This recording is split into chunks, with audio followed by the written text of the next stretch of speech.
So I personally don't have any experience with clinical trials. Just I really haven't needed that much treatment. But professionally, I am an oncology nurse practitioner in urology, so I do understand the importance of clinical trials. And kind of going back to what Dr. Singhi was saying earlier, the importance of opinions. Really going to a cancer center of excellence, they can really open up the doors to clinical trials, which can really affect you and help you. Thank you. And how about you, Lauren?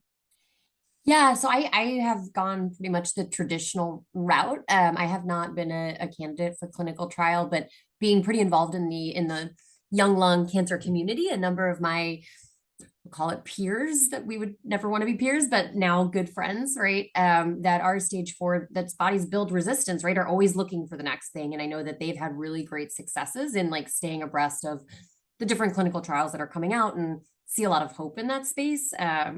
So would definitely encourage everybody to look into those because they're getting great results from it.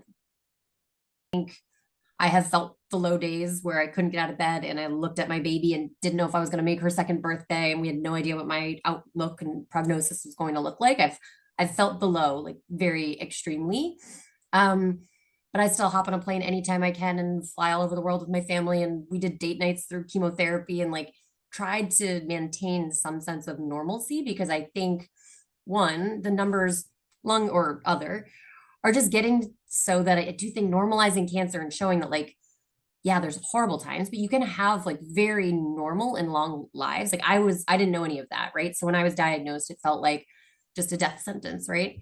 Um, I think trying to stay normal and stay active and enjoy the life that you have, even if it's not quite the same as you pictured, is just, it was really, really important for me to still do the normal things. And people thought I was crazy. So like people will react differently, but we traveled the whole time through treatment. I didn't even tell my job, I think, until like I was done with chemo radiation. Like I just made it work, and I was nuts, but I needed that. Like I needed that normalcy and that normal part of my life to be able to like fight through it and think there was going to be that other side. So like feel the feelings, get the support, but try your hardest to fight against like the very easy way of just feeling like you're going to give up. It's so easy to go there, and I think trying to keep some old sense of yourself, whatever it is that you love, keep that active as much as you can. And I do think trying to live for the day that you have is really, really important, at least for me to have gotten through it.